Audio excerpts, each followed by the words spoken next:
Anak yang maknanya sangat besar dan itu diajarkan oleh orang tua kepada anak, dan itu orang tua yang baik pasti dua kata ini yang sangat penting diajarkan kepada anak, yaitu kata pertama adalah tolong, kata yang kedua adalah terima kasih.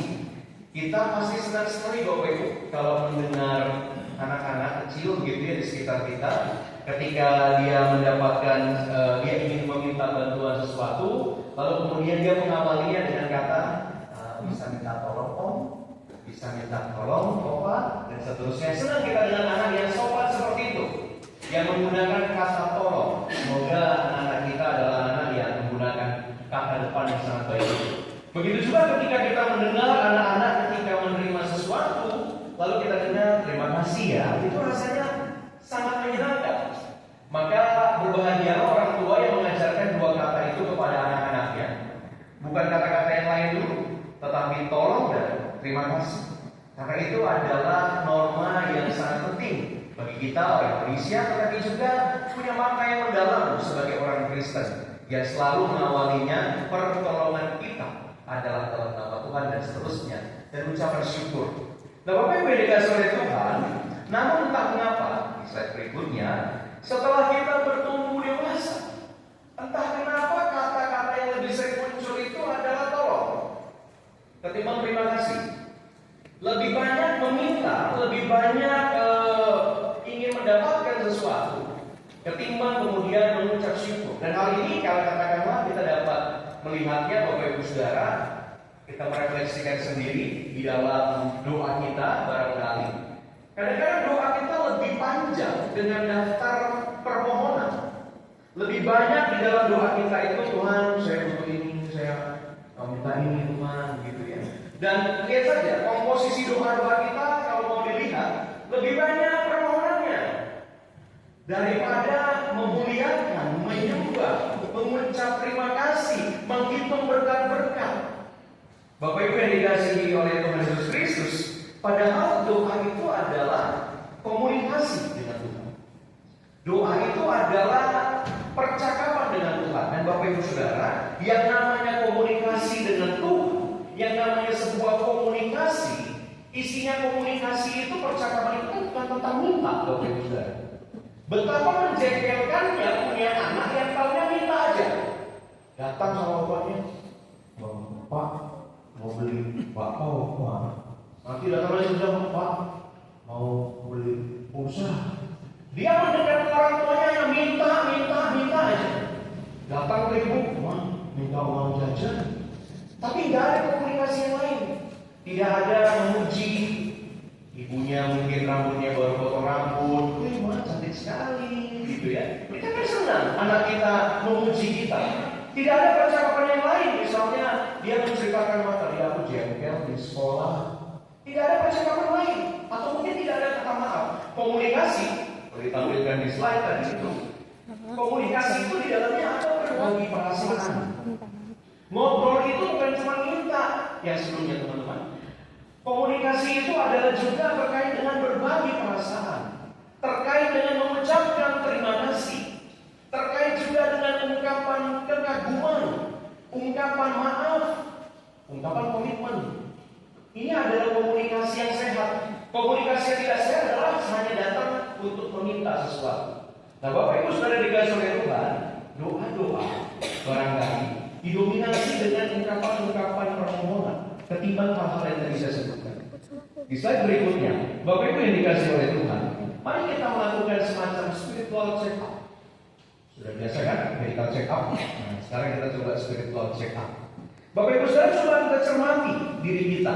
Ketika kita berdoa, apakah lebih banyak meminta ini dan itu dari Tuhan? Coba ingat-ingat kalau Bapak Ibu berdoa. Atau mungkin pertanyaannya, kapan Bapak Ibu berdoa? Karena pada umumnya orang Kristen itu berdoanya setidaknya 5 kali. Wah, hebat juga ya, doa 5 waktu. Pertama, bangun tidur, kalau masih ingat dan tidak terpengaruh handphone. Karena biasanya sebelum doa itu notifikasi dulu yang dicek, ya. Lalu kemudian tiganya itu kalau jadwal makannya 3 kali, baru berdoa ada 3 kali. Baru malam kalau ingat, ya doa tidur lah, begitu ya, doa malam. Atau sebagian besar justru tidak sempat doa tidur karena ketiduran. Karena mungkin nge-game atau mungkin mengerjakan yang lain. minta Tuhan berkati makanan saya, itu expert ya. Tuhan berkati makanan saya, Tuhan, ini karena saya sudah lapar, amin Tuhan. Iya. Apa isi mau pagi itu? Tuhan, pagi ini saya mau ketemu bos dan itu menjengkelkan sekali. Tolong lunakkan hatinya dan jinakkan dirinya. Ketemu bos tolong dijinak. Malam hari Tuhan, saya ada Tuhan besok saya mau ada. Dijinakkan hati bosnya. Jadi semua isinya adalah permintaan. Bapak Ibu terkasih. Apa poin kedua dari spiritual check-up kita? Seberapa seringkah kita mengungkapkan rincian syukur kita ketika rincian permintaan? Tuhan, saya mau ketemu bos yang menjengkelkan, tolong dijinakkan dan jinakkan hati. Saya ketemu dengan teman dari Belanda dan dia datang. Saya bersyukur Tuhan. Tadi juga saya berjumpa dengan simbol dekat rumah saya. Puji Tuhan dia sudah sehat. Puji Tuhan juga Tuhan saya hari ini dikirimin sama anak saya uang. Puji Tuhan. 200.000 cukup Tuhan. Seberapa sering doa kita merincikan apa yang kita dapatkan sehari-hari? Kita lebih pintar merincikan kebutuhan ketimbang merincikan apa yang sudah kita peroleh. Maka Bapak Ibu Saudara, tak heran kehidupan rohani orang Kristen selalu merasa sedih, selalu merasa kekurangan karena apa? Lebih banyak menghitung yang namanya kebutuhan daripada penerimaannya. Seolah-olah kita menjadi orang yang sangat miskin dan sangat kekurangan, selalu merasa kurang. Padahal kalau dihitung-hitung mungkin ada banyak sekali. Slide berikutnya, salah satu pengajaran iman atau saya katakan spiritualitas doa yang sangat perlu dipahami oleh orang Kristen adalah memang Allah mengatakan dan Allah mengundang kita untuk datang kepadanya, untuk menyatakan doa kebutuhan kita. Betul, mintalah maka akan diberikan kepadamu, ketuklah maka akan dibukakan, carilah maka engkau akan menemukan. Betul, Bapak Ibu Saudara, itu ayat favorit semua orang Kristen. Tapi kemudian mentalitas doa kita jangan menjadi doa pengemis. Mentalitas kita kemudian hanya soal tentang minta dan minta. Karena di sisi lain Bapak Ibu Saudara, Allah juga menginginkan kita renungkanlah kebaikan. Jangan cuma taunya minta. Renungkan apa yang sudah kamu terima. Renungkan berkatmu. Renungkan kebaikanku. Kamu hitung gak sih itu semua? Bapak Ibu Saudara dikasih oleh Tuhan, ditampilkan oleh slide di dalam Kolose 3 ayat 17 dikatakan, segala sesuatu yang kamu lakukan dengan perkataan atau perbuatan, lakukanlah semuanya itu dalam nama Tuhan Yesus sambil mengucap syukur oleh Dia kepada Allah Bapa kita. Jadi bukan hanya meminta, tetapi Tuhan bilang bersyukur. Banyak-banyak bersyukur. Jangan kayak orang susah. Jangan seperti orang yang berlimpah. Karena banyak yang bisa disyukuri. Bapak Ibu Saudara dikasih oleh Tuhan, itu sebabnya tak heran kita harus memang sering-sering mengulangi refrain dari himne Jemaat 39 di slide berikutnya. Kita harus mengulangi lagi kata-kata ini Bapak Ibu Saudara. Berkat Tuhan mari hitunglah, kau kan kagum oleh kasih-Nya. Berkat Tuhan mari hitunglah, kau niscaya kagum oleh kasih. Boleh diterus sekali Bapak Ibu Saudara dengan alunan piano ya. Berkat Tuhan mari hitunglah, kau kan kagum oleh kasih-Nya. Berkat Tuhan mari hitunglah, kau niscaya kagum oleh kasih-Nya. Jadi Bapak Ibu Saudara, memang kita harus menghitung berkat Tuhan lebih banyak supaya kita nggak gampang sedih, gampang merasa kekurangan, karena nggak kurang-kurang sebenarnya berkat Tuhan Bapak Ibu Saudara. Di slide berikutnya Bapak Ibu Saudara, pertanyaan yang mau kita juga renungkan adalah atas dasar apa atau mengapa kita memuji Tuhan. Sebelum kita sampai dasar apa sih yang membuat kita memuji Tuhan, kita coba renungkan misalnya, kenapa sih kita mengapresiasi seseorang? Kenapa kita memuji orang tertentu? Biasanya paling tidak dalam pemikiran saya ada 3 hal. Kita memuji orang pertama-tama karena pertama tampilan luarnya, ya, jadi penampilannya. Yang kedua adalah karyanya unik atau apa yang dia perbuat itu menarik istimewa, apa yang dia buat itu bermanfaat, maka kita puji karyanya. Yang ketiga, biasanya kita memuji orang adalah karena kebaikannya yang mungkin kita rasakan. Jadi mungkin di tempat lain kalau nomor 2 tadi dia bikin sesuatu yang keren sekali, dia mempublikasikan sesuatu atau dia membuat sesuatu. Oke, kita puji dia karena itu, tapi barangkali kita tidak merasakannya secara personal. Tapi kalau yang ketiga ini adalah karena kita merasakan memang dia baik sama kita, dia peduli sama kita, maka kita puji dia. Kamu baik banget sama saya. Atau kita tidak ngomong ke dia langsung, tapi kita bilang ke orang lain, orang itu baik, orang itu perhatian, orang itu penuh kasih. Jadi tampak luar, oke, mungkin itu menjadi salah satu alasan kita memuji orang lain, apa yang dia buat, dan juga apa yang kita rasakan dari perjumpaan kita dengan dia. Nah, Bapak Ibu Saudara dikasihi oleh Tuhan, demikian pula dengan memuji Tuhan. Boleh di slide berikutnya. Memuji Tuhan bukan hanya karena 3 alasan tadi, karena ada ribuan alasan kita memuji Tuhan, bahkan mungkin jutaan. Kita dapat katakanlah Bapak Ibu Saudara memuji Tuhan oleh karena apa yang telah Tuhan berikan pada diri kita, atau pada alam yang Tuhan tunjukkan sesuatu yang istimewa di sana, atau mungkin Tuhan telah melakukan hal sesuatu yang istimewa buat kita. Ada banyak sekali alasan untuk memuji Tuhan. Di slide berikutnya, di dalam bacaan kita hari ini Bapak Ibu Saudara, pemazmur juga mengajak kita untuk memuji Tuhan. Belum di slide yang sebelumnya, Bapak Ibu Saudara dikasihi oleh Tuhan, di slide berikutnya yang ada gambar kuda tenggelam, badai. Nah, boleh setelahnya. Ya, Bapak Ibu yang dikasihi oleh Tuhan, pemazmur memuliakan Tuhan di dalam bacaan kita. Di dalam bacaan kita ini kita menemukan kenapa dia memuliakan Tuhan.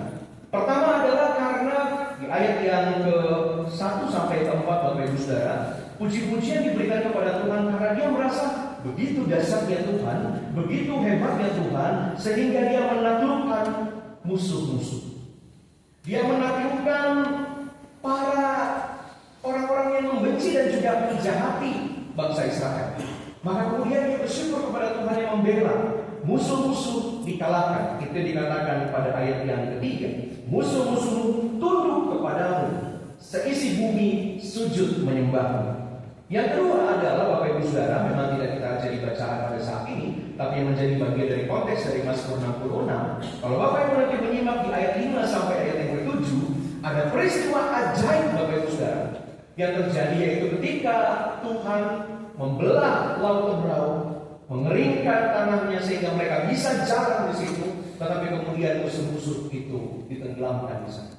Mereka melihat saat tidak ada jalan, Tuhan buka jalan. Dan saat ada orang yang mengancam, Tuhan menghentikan ancaman itu.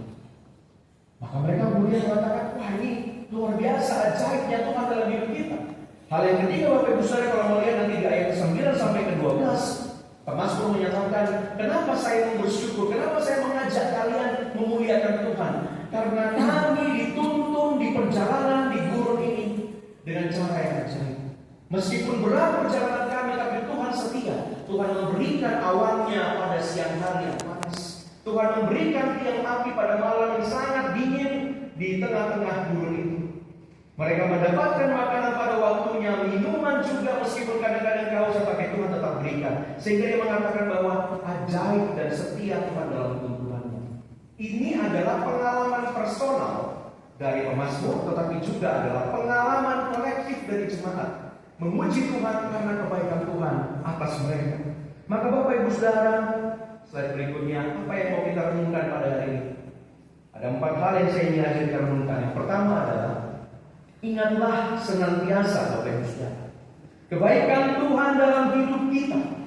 Hitung-hitung kebaikannya. Bersyukurlah selalu kepada Tuhan dan muliakan Tuhan selama-lamanya. Itulah ajakan firman Tuhan pada hari ini. Kita diajak untuk mengingat apa saja kebaikan Tuhan dalam hidup kita. Saat hidup mulai penuh dengan tekanan, saat masalah begitu banyaknya, jangan dulu buru-buru kecewa, jangan dulu cepat-cepat marah Bapak Ibu Saudara, atau putus asa. Karena hidup kita bukan hanya berlangsung pada titik masalah itu, tapi sudah ada perjalanan panjang yang kita lalui sebelumnya, dan di situ ada tuntunan Tuhan. Jangan lupakan kebaikan Tuhan hanya gara-gara satu titik masalah. Firman Tuhan hari ini mengajak kepada kita untuk mengingat hal-hal baik yang kita alami dalam kehidupan kita. Karena itu Bapak Ibu Saudara yang dikasihi oleh Tuhan, di slide berikutnya saya hari ini mau mengajak Bapak Ibu bersaksi. Izinkan Bapak Ibu, saya mengajak Bapak Ibu bersaksi dengan cara sederhana, berdiri di tempat. Bagi Bapak Ibu yang baru saja sepekan ini berulang tahun, coba berdiri Bapak Ibu Saudara. Baru saja berulang tahun. Ada Bapak Ibu Saudara yang berulang tahun, puji Tuhan. Ada Bapak Freddy ya. Ada lagi yang berulang tahun, puji Tuhan. Silakan dulu, itu adalah kesaksian kita. Adakah di sini yang berulang tahun perkawinan barangkali? Boleh berdiri ulang tahun perkawinan? Ada? Di atas, puji Tuhan. Also dia di atas. Adakah di sini yang mau bersaksi di hadapan jemaat bahwa dia baru saja menyelesaikan skripsinya atau tesisnya atau disertasinya, karya ilmiahnya? Boleh berdiri. Siapa yang baru saja menyelesaikan karya ilmiahnya? Puji Tuhan. Puji Tuhan. Tuhan melihat kesaksian itu. Adakah di antara kita yang baru saja wisuda dalam bulan ini, sebulan terakhir ini? Puji Tuhan. Ada banyak hal baik yang kita syukuri. Ada lagi yang wisuda? Baik, adakah di sini yang baru saja mendapat pekerjaan? Ada di sini baru dapat pekerjaan? Semoga dapat pekerjaan di sini. Puji Tuhan dapat juga. Oke, terima kasih. Ya. Adakah di sini Bapak Ibu Saudara yang baru saja mengalami promosi jabatan atau kenaikan pangkat barangkali? Ada di sini? Belum ada. Nah, ada di sini yang baru menikah sebulan terakhir ini? Tapi baru sebulan ini. Ada yang baru menikah sebulan ini? Ada rumah tangga baru? Tidak ada. Adakah di sini Bapak Ibu Saudara yang bersyukur sedang menjalani masa hamil? Ada di sini. Puji Tuhan. Tuhan memberkati proses kehamilannya. Ada lagi? Adakah Bapak Ibu Saudara yang dikasihi oleh Tuhan di sini yang baru saja dikaruniai anak? Ada di sini baru dikaruniai anak? Mungkin di rumah ya. Kalau bawa baby ke gereja baru sebulan mungkin agak repot ya. Dan Bapak Ibu Saudara mungkin yang lainnya belum berdiri, tapi saya yakin Bapak Ibu Saudara, pasti Bapak Ibu Saudara setidaknya sebulan ini ada berkat-berkat Tuhan dalam hidup Bapak Ibu Saudara. Amin. Karena itu Bapak Ibu Saudara dikasihi oleh Tuhan, lihat ada begitu banyak alasan untuk mengatakan Tuhan bukan.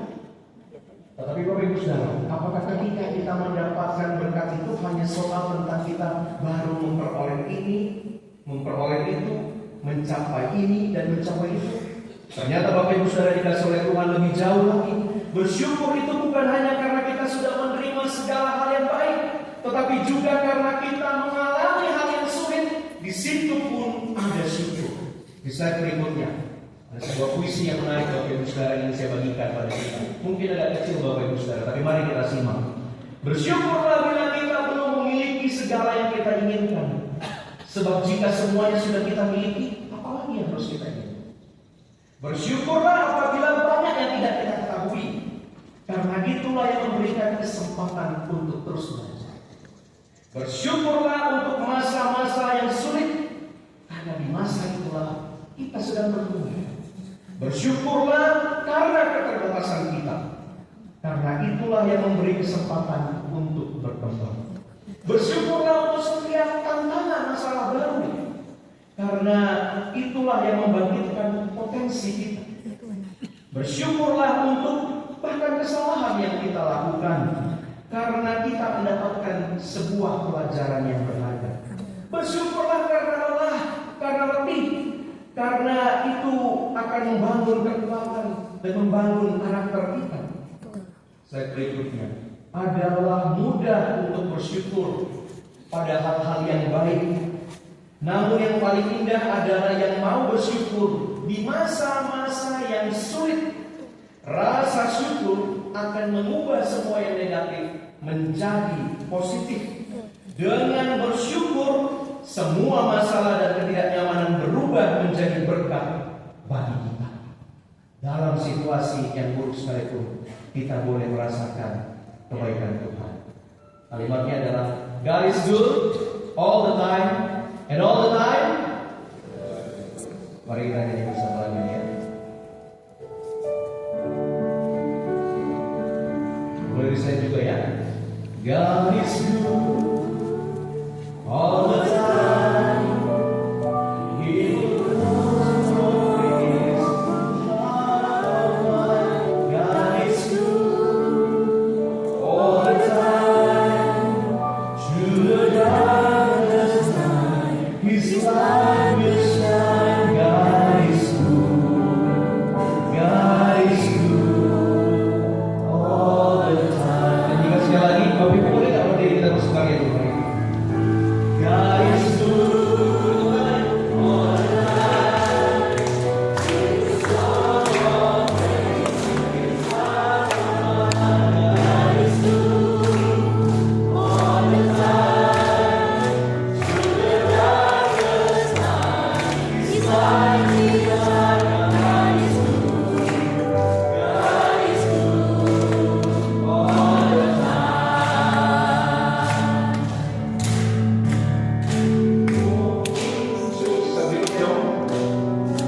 Bapak Ibu Saudara dikasih oleh Tuhan, saya berharap Bapak Ibu Saudara dalam segala kondisi, berkat yang kita terima ataupun tantangan yang kita terima, hari ini firman Tuhan mengajak kita untuk mengatakan God is good all the time and all the time God is good.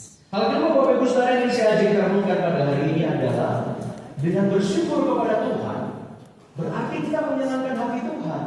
Dan bukankah tujuan hidup kita adalah menyenangkan hati Tuhan? Maka yang diinginkan oleh Tuhan adalah hati yang tetap bersyukur dalam segala perkara, meskipun tentunya tidak mudah. Bapak Ibu Saudara, coba perhatikan manusia di slide berikutnya, sesama kita.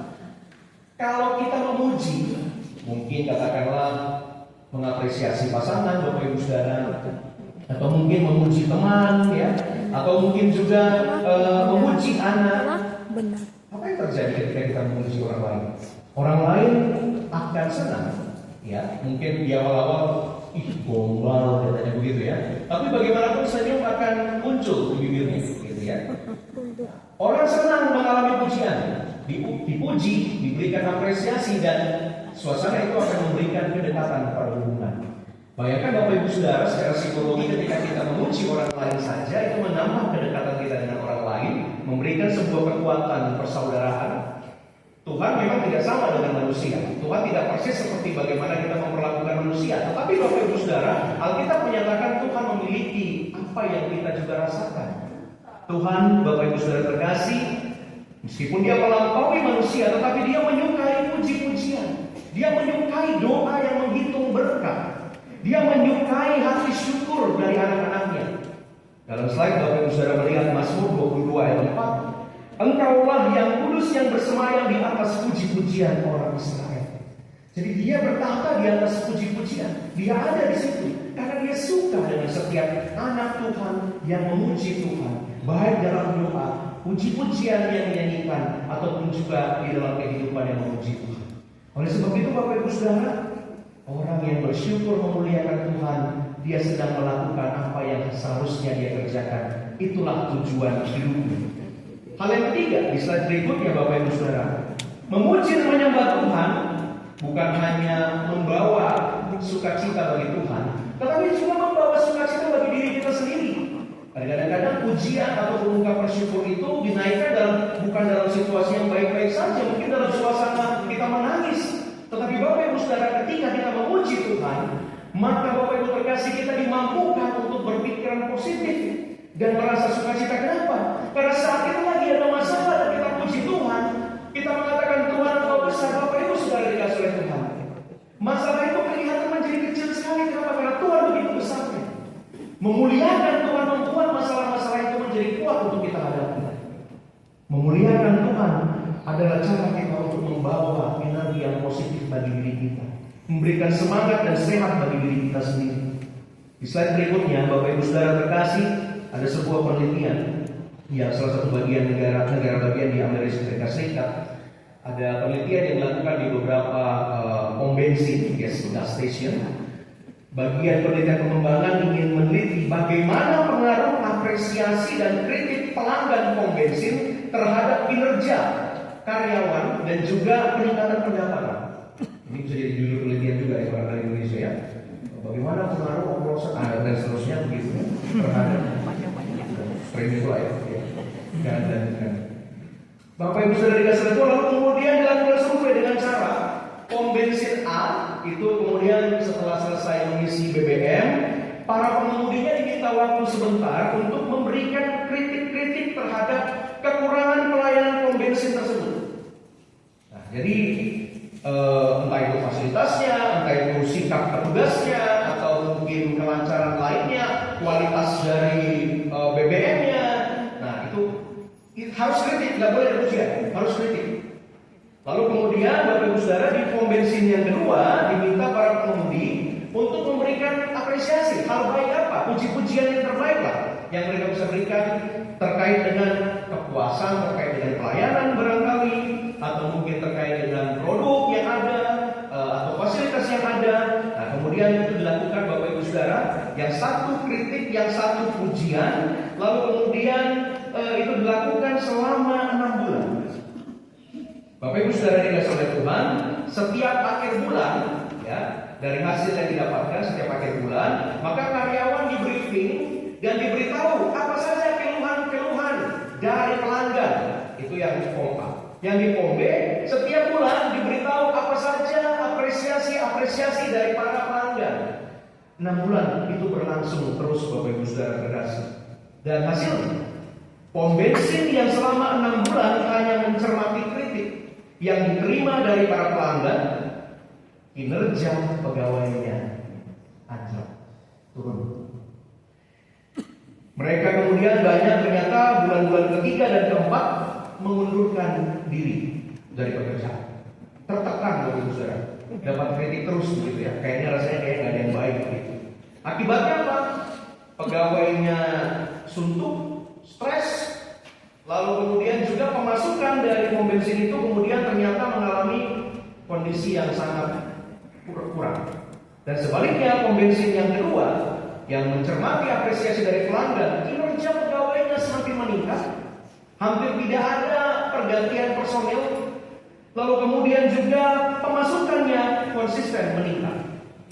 Bapak Ibu Saudara dikasih oleh Tuhan, jadi orang yang terus-menerus menerima kritik dan tidak pernah menerima keteduhan, setetes embun pujian dalam dirinya, dia merasa dirinya bukan siapa-siapa lagi dan gak berguna hidupnya.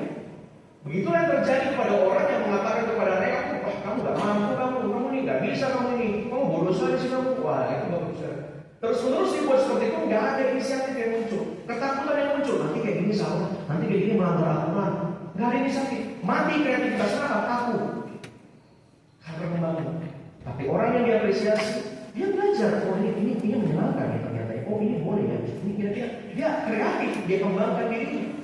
Bayangkan Bapak Ibu Saudara terkasih, ketika memang kritik itu diperlukan untuk perbaikan, boleh bisa berikutnya, bukan berarti kita nggak boleh mengkritik. Kritik itu sangat diperlukan Bapak Ibu Saudara, tetapi pujian yang proporsional tentunya dapat membangkitkan potensi positif dari seorang. Ketika memuji orang lain, Bapak Ibu Saudara, orang lain yang dipuji potensinya bangkit, dan orang yang memuji itu juga mengalami sukacita. Bapak Ibu terkasih, dalam keseharian, pujian dan apresiasi ternyata bisa membuat kita jadi lebih positif, bahkan membuat lingkungan kita menjadi positif. Begitu juga memuji Tuhan mendatangkan semangat positif bagi kita, mendatangkan pengharapan, mendatangkan sukacita bagi diri sendiri dan orang di sekitar kita. Karena itu Bapak Ibu Saudara, upaya saja berdoa, Bapak Ibu Saudara. Apa mesti doanya apa? Bahkan dia praise the Lord begitu. Mulai menarik sekali saya dapatkan di internet ya, upaya yang berdoa, bersyukur kepada Tuhan. Karena itu Bapak Ibu Saudara, mari kita senang memuji Tuhan. Nyanyi nyanyian kita dengan penuh semangat, senang memuji Tuhan di rumah, di perjalanan kita. Nyanyi di kamar mandi juga nggak ada masalah, nggak ada larangan nyanyian rohani kalau di kamar mandi nggak ada masalah. Bersenandunglah Bapak Ibu, bersiullah Bapak Ibu Saudara, karena ternyata setiap puji-pujian itu membawa efek yang positif bagi diri kita dan bagi keluarga kita, bagi orang-orang di sekitar kita. Ternyata memuji Tuhan itu mendatangkan hal positif. Yang terakhir Bapak Ibu Saudara, yang keempat yang saya bagikan pada pagi hari ini adalah dengan memuliakan Tuhan, kita telah bersaksi kepada sesama dan kita telah menyebarkan sukacita. Tadi kepada Tuhan, lalu kemudian kepada diri kita, lalu efeknya juga kepada orang lain di sekitar kita. Memuji Tuhan itu sama dengan bersaksi. Buat saya, setiap orang yang memberi kesaksian pujian itu tidak jauh berbeda tugasnya dari pelayan liturgi dan juga pelayan firman. Karena itu menurut saya harusnya para pemandu pujian, kesaksian pujian itu nilainya sama dengan pelayan firman, karena mereka sudah memberitakan firman dalam nada. Kalau saya disuruh korbannya terus, kepanjangan Bapak Ibu Saudara. Karena itu Bapak Ibu Saudara, ada bagian yang diperbakan atau diberitakan dalam nyanyian, ada yang dinarasikan oleh pelayan liturgi, ada yang kemudian di dalam bentuk pengajaran yang khotbah. Dan Bapak Ibu Saudara dikasih oleh Tuhan, ketika kita memuji Tuhan, ketika kita menyampaikan hal-hal yang baik dari mulut kita terkait dengan Tuhan, terkait dengan gereja, maka Bapak Ibu Saudara terkasih, kita telah memberikan sebuah kesaksian. Maka slide berikutnya, nggak tahu kenapa saya pilih gambar ini, tapi tiba-tiba di slide ini saya rasa gambar ini cocok. Rasa syukur, gemar memuji Tuhan suka mengapresiasi sesama, menurut saya itu adalah salah satu tanda spiritualitas yang bertumbuh. Karena orang harusnya semakin dekat dengan Tuhannya, semakin dia mencintai Gusti Yesus, harusnya hatinya semakin penuh sukacita. Bukankah dia datang ke dunia ini untuk menghadirkan sukacita? Maka kita dapat melihat bagaimana pertumbuhan orang dari apa yang dia katakan, apa yang dia ketik, dan apa yang selalu dia munculkan dari perkataannya. Puji-pujian, apresiasi, motivasi yang dia berikan atau memberikan sukacita. Tetapi Bapak Ibu Saudara, kalau orang jarang bersyukur, malas memuji Tuhan, suka mengkritik dan kurang mengapresiasi sesama, mungkin ada yang terhambat dari pertumbuhan spiritualitasnya. Kita harus bertanya pada lumba-lumba yang bermain bola. Kenapa dia bisa begitu ceria? Tanya sama lumba-lumba. Bapak Ibu Saudara yang kasih karena itu, mari kita mengukur juga. Kenapa ya? Kok saya tuh, coba tanya orang sekitar kita lah. Tanya profil kita. Saya itu tipikalnya orang yang tukang kritik atau tukang orang yang apresiatif gitu. Tanya aja istri, tanya aja anak, tanya aja orang-orang sekitar kita. Apa citra orang tentang kita? Dan juga boleh bertanya, kenapa kok kita selalu nadanya aneh sih? Selalu melihat debu di dalam lukisan, di atas lukisan. Selalu melihat nada sumbang pada setiap melodi. Selalu melihat kursi rusak pada setiap bangku gereja. Walaupun mungkin ada yang rusak kursinya, minta maaf Bapak Ibu Saudara, nanti diperbaiki. Kenapa selalu harus melihat sesuatu yang negatif? Seolah-olah yang negatif itu dominan daripada hal positif lainnya.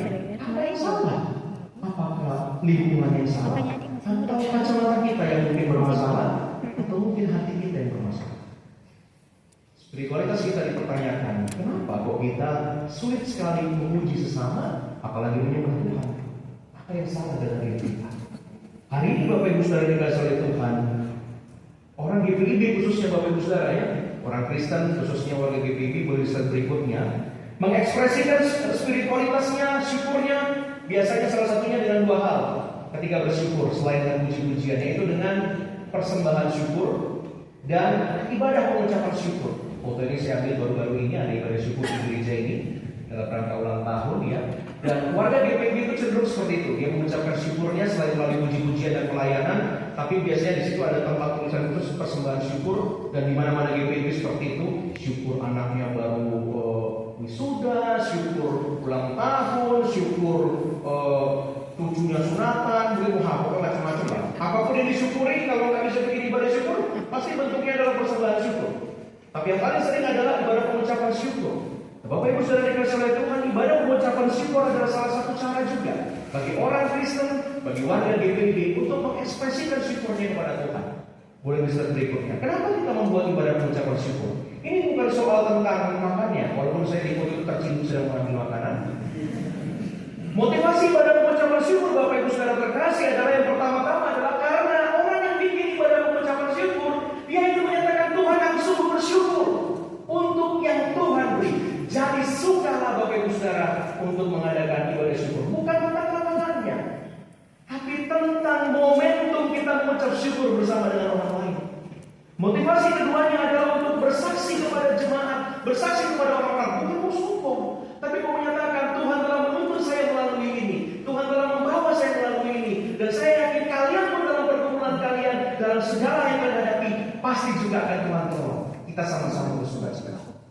Motivasi yang ketiga adalah untuk mengajak sesama, untuk memuji Tuhan, serta menyebarkan suasana sukacita. Ketika orang diundang di ibadah syukur, ada sukacita, ada nyanyian-nyanyian gembira di situ, ada kumpul-kumpul bersama. Tentunya ada makan bersama juga kadang-kadang. Tapi bukan intinya di makanan. Intinya adalah di momen di mana kita bersyukur bersama dengan orang yang kita kasih. Karena itu Bapak Ibu yang dikasih oleh Tuhan, biarlah hari ini pemazmur mengajak kita untuk melihat ada begitu banyak hal yang bisa kita syukuri di balik berbagai pergumulan yang kita hadapi. Slide terakhir saya Bapak Ibu Saudara, biarlah kita semua Bapak Ibu dikasih oleh Tuhan peka terhadap segala kebaikan Tuhan. Mari tiap hari kita semakin rutin hitung berkat-berkat Tuhan, lebih banyak mengucapkan kata-kata syukur kepada Tuhan, mengapresiasi orang-orang di sekitar kita. Dan saya yakin Bapak Ibu Saudara, diri kita akan sehat dan semangat, orang lain akan sukacita, berkat Tuhan akan terus mengalir. God is good and all the time. Amen.